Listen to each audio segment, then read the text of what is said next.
L'effet crabe fait référence au fait que si l'on met un crabe dans un seau, il peut en sortir rapidement. Mais si l'on en met plusieurs, ils se tireront et se retiendront mutuellement. Dès qu'un est sur le point de grimper pour s'échapper, les autres l'attrapent et le ramènent vers le bas. Le résultat est qu'aucun ne parvient à sortir. Les psychologues utilisent cet effet comme une métaphore du schéma d'autodestruction collective chez les êtres humains, surtout dans des environnements où les ressources sont limitées et la compétition féroce. Dès que quelqu'un essaie de progresser, il est souvent entravé et freiné par ceux qui l'entourent.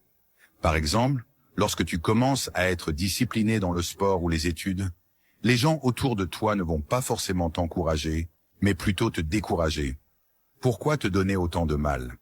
Arrête de faire semblant. Tu ne tiendras pas longtemps. Mais l'essence de ces paroles n'est pas vraiment de te juger, c'est de protéger leur propre zone de confort psychologique. Ils ont peur que tu réussisses réellement, car cela les obligerait à affronter le fait qu'eux-mêmes stagnent. En psychologie, on appelle cela le piège de l'involution par le bas. Lorsqu'un groupe ne dispose pas de véritable voie de progression, il ne se produit pas de solidarité ni d'élan collectif, mais plutôt une friction interne mutuelle. Se saboter les uns les autres, se méfier les uns des autres, gaspiller l'énergie qui pourrait être investie dans l'amélioration de soi, attirer les autres vers le bas. Après